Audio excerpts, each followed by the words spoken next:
ዓለም የዘነጋው ጦርነት እርስ በርስ የተደረገና የክፍለ ዘመኑ አውዳሚ ጦርነት ከ13 ሀገራት በላይ በተዋናይነት የሚሳተፉበት ጦርነት 14 ሚሊዮን ዜጎችን የተፈናቀሉበት ጦርነት ሀገሪቱ ወደ ሌላ ፖለቲካ ምዕራፍ ይወስዳል የተባለው ሽግግር ባልተጠበቀ ሁኔታ ጓደኛሞቹ ወደ ጦርነት የወሰደው የጦርነት ሁኔታ ከ30 ሺህ ሰዎች በላይ ተገድለው ከሞት ያመለጡት ሀገራችንና ያጠሉልባት ሀገር ሽግግር መንግስት አላደርግም ይልቅ ወደ ጦርነት አመራለሁ ብለው ባፈነገጡት የመፈንቅለ መንግስት ድል አድራጊዎች እየወደመች ያለችው ሱዳን ኢትዮጵያውያን ተቀባይ ለጋሽ ታጋሽ ነበረች።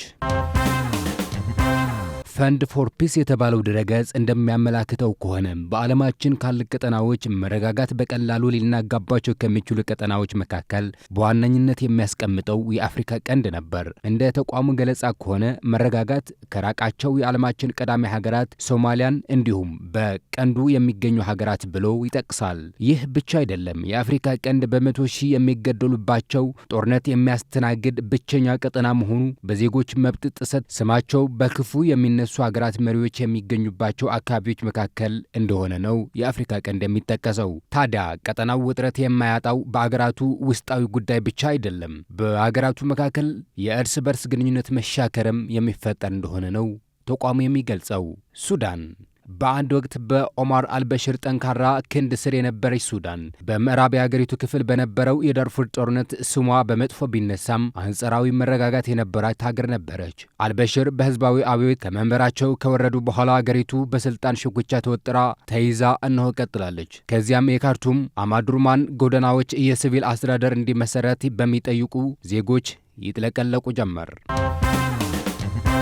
ከአልበሽር ስልጣን መወገድ በኋላ ባሉት ዓመታት አለመረጋጋት፣ ፖለቲካዊ ውጥረትና የኑሮ ውድነት ህዝቡ ከማማረሩ ባሻገር ሚያዝያ 2016 ዓ.ም አገሩ ወደ ለየለት የእርስ በርስ ጦርነት ገባች። የሱዳን ጦር አዛዥ አብደል ፈታህ አልቡርሃን፣ የፈጥኖ ደራሹ መሪ ጀነራል መሐማድ ዳጋሎ ሐሚቲ አገሪቱ እንዴት እንምራ በሚለው ጉዳይ ዙሪያ መግባባት ሳይችሉ ቀርተው እነሆ በስልጣን ሽሚያ ወደ ለየለት ጦርነት ከገቡ ከ3 ቀናት በላይ ተቆጥረዋል።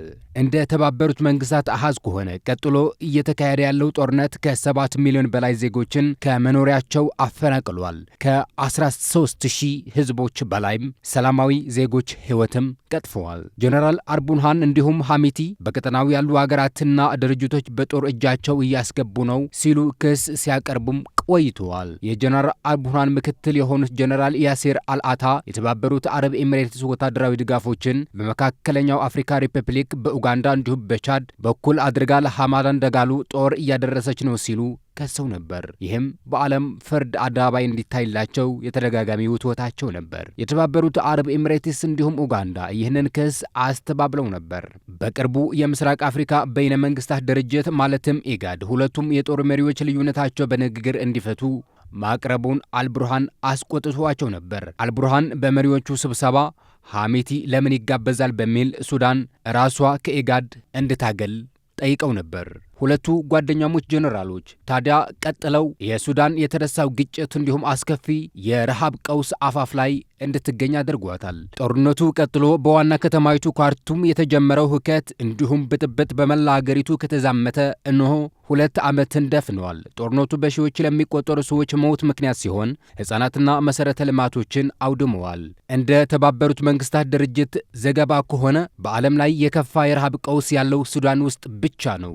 በዓለም የምግብ ፕሮግራም የሱዳን የድንገተኛ አደጋ አስተባባሪ ማይክል ጀርፎርድ ጥፋት አጋጥሞናል ይላሉ። ፍርሃቴ ችግሩ ወደ ከፋ ደረጃ እንዳይደርስ ነው ሲሉም ቀደም ብለው ለቢቢሲ ገልጸው ነበር። ወደ 18 ሚሊዮን የሚጠጉ ሰዎች በጣም ተርበዋል ሲሉ ሰውየው ገልጸው ነበር። ታዲያ ይህ አሃዝ ወደ 25 ሚሊዮን ሊደርስ ይችላል የሚሉ ሲሆን ብዛቱም ከግማሽ በላይ የሚሆን የሱዳን አጠቃላይ ህዝብ ይወክላል ብለዋል። በሚቀጥሉት ወራት እስከ 220 ሺህ ሰዎች ሊሞቱ ይችላሉ በሚል የእርዳታ ባለሙያዎችን አስጠንቅቀው ነበር። ወደ 14 ሺህ የሚጠጉ ሰዎች መሞታቸው የሚገልጸው የተባበሩት መንግስታት ድርጅት ይፋዊ አሃዙ በጣም ዝቅተኛ ሊሆን እንደሚችል ባለሙያዎችን እየገለጹ ናቸው። እውነተኛው አሃዝ ከዚህ ከፋ ያለ ሊሆን እንደሚችልም ያስጠነቅቃሉ። ታዲያ ሱዳን ከዚህ የእርስ በርስ ጦርነት እንድትወጣ የአንደኛው ቡድን አሸናፊነት ይጠበቃል። በሀገሪቱ ጦርና በፈጥኖ ደራሽ ኃይሎች መካከል የተፈጠረው የስልጣን ሽኩቻ ወደ በተሸጋገረው ጦርነት በትንሹ 14000 ሰዎች የገደለ ቢሆንም አሁንም ቀጥለዋል። ይሁን እንጂ የሀገሪቱ ጦር አሁን ካርቱምን ተቆጣጥሬ ያለው እያለ ነው። ሁለቱ ኃይሎች ለዓመት ገደማ በካርቱምና በአካባቢያ ውጊያ ገጥመው ቆይተዋል። ፈጥኖ ደራሽ ኃይሎች በደቡባዊ ካርቱም ለዓመታት በግጭት ሲታመስ የቆየውን አብዛኛው ዳርፉር ተቆጣጥረዋል።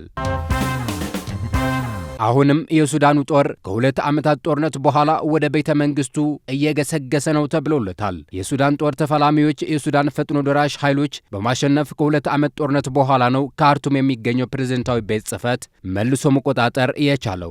በደስታ የተሞሉ ወታደሮች ጠመንጃቸው ሲያወዛውዙ፣ ሲጮሁ እንዲሁም ተንበርክከው ሲጸልዩ በማህበራዊ ሚዲያዎች የተጋሩ ቪዲዮዎችን ያመላክታሉ።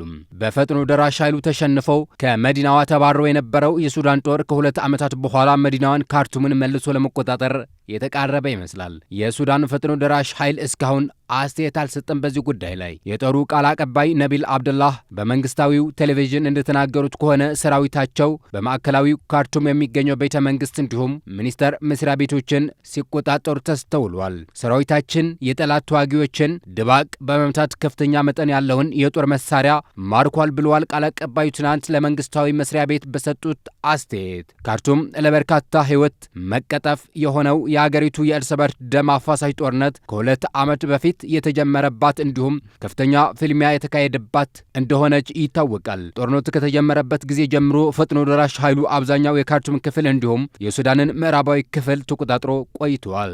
ይህ ድል ለሱዳን የጦር ተፋላሚዎች ካርቱምን ማስመለስ ትልቅ ድል እንዲሁም በግጭት ወሳኝ ምዕራፍ ነው። ጦሩ ከቅርብ ሳምንታት ወዲህ በማዕከላዊ ሱዳን አንዳንድ ድሎችን ሲያዝመዘግብ ቆይቷል። ሐሙስ ዕለት በሪፐብሊካን መንግስት አቅራቢያ የሰው አልባ አውሮፕላኖች እንዲሁም የአየር ጥቃቶች ፍንዳታዎች ማስከተላቸው የአይን አማች ለቢቢሲ ገልጸው ነበር። የፈጥኖ ደራሽ ኃይሉ አዛዥ መሐመድ ሐሚቲ ዳጋሎ ቅዳሜ ዕለት በቪዲዮ ባስተላለፉት መልእክት በሰራዊታቸው ቁጥጥር ስር የነበረው የፕሬዝዳንታዊ ቤተ መንግስት እንዲሁም አካባቢውን ለመከላከል ቃል ገብተው ነበር። ይሁን እንጂ በተለያዩ የሰሜን ከተሞች ተጨማሪ ጥቃቶች ሊኖሩ እንደሚችሉ አስጠንቅቀዋል። ተፋላሚ ኃይሎች ስትራቴጂካዊ ቦታ ለመቆጣጠር በሚል በውጊያ እንቀጥላለን ማለታቸው ተከትሎ በርካታ የሰላም ጥረቶች ፍሬ ሊያፈሩ አልቻሉም። ጦርነቱ በዓለማችን ላይ ከፍተኛ የሰብአዊ ቀውስ ማስከተሉ የተባበሩት መንግስታት ድርጅት ያስታወቀ ቢሆንም ጦርነቱ አሁንም እንደቀጠለ ነው።